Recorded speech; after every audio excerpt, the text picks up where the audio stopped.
Nag-beast mode si Anthony Edwards, lintik lang walang gante sa Game 3, masakirang inabot ng OKC. Natulala na lang si SGA sa ginawa sa kanila ng Timberwolves. So Game 3 Western Conference Finals a must win para sa Timberwolves dahil sa 2-0 lead ng OKC. Opening quarter, kumana agad ng 4-0 run si Hartenstein including itong alley-oop dunk. Pero right away, tindi ng bawi ng Timberwolves, binura agad yan ni Julius Randle sa kanyang back-to-back basket na nasundan pa ng napakainit na 12 straight points ni Anthony Edwards with 2 3-pointer. Aggressive at nag-showtime agad si Ant-Man sa kanyang transition 200 dunk. Halfway mark dahil sa tres na to ni DiVincenzo off the bench na nasundan pa ng isa mula kay Naz Reid. Pumalo agad ang lamang ng Wolves sa 16 points kung saan naputol na lang ang massive run na yan sa top of the key 3-pointer na to ni Alex Caruso. Pero di pa tapos ang run ng Wolves.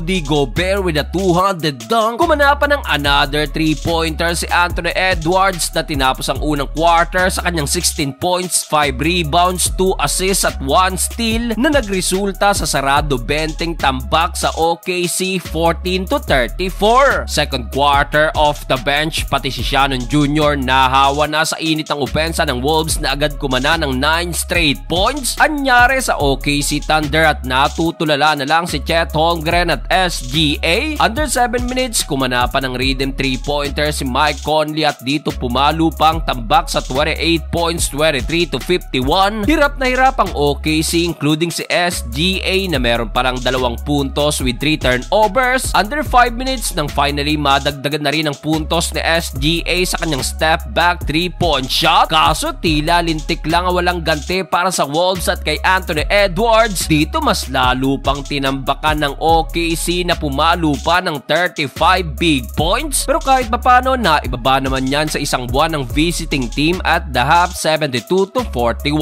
Start of the third quarter, heto na si SGA na kumana agad ng step back 3-pointer na nasundan pa agad ng end 1 ni Chet Holmgren. Under 9 minutes na iwanang bukas pa from the wing itong si Lu Dort na patawag na ng timeout ang Wolves dahil baba na lang ang lamang sa 22 points. Pero after timeout, eto't grabe na naman ang naging bawi ng home team with 14-0 run. Showtime na naman si Edwards sa kanyang hang time layup. Matapos yan, 4 na sunod-sunod na tres pang pinakawalan ni Ant-Man, Randle, McDaniels at Alexander Walker. Kaya naman dito pumalo pa ang biggest lead ng Wolves sa 40 plus points, 97-56. Pero di pa tapos ang Wolves at kumana pa ulit ang back-to-back 3-pointer si Edwards at DiVincenzo. Malaki-laki ang hahabuli ng OKC Thunder, 70-107 end of third period. Fourth and final quarter, sumuko na agad ang OKC at hindi na ipinasok pa ang kanilang starting lineup. Habang sa Wolves naman, di pa rin tapos si Julius Randle, another 3-point shot na nasundan pa ng isa mula kay Shannon Jr. Matapos yan, kumana pa ng end 1 si Shannon Jr. na mas lalo pang nagpa-hype sa Timberwolves. Literal na masakirang inabot ng OKC sa Game 3, nakabawi si Edwards 2 wins to 1.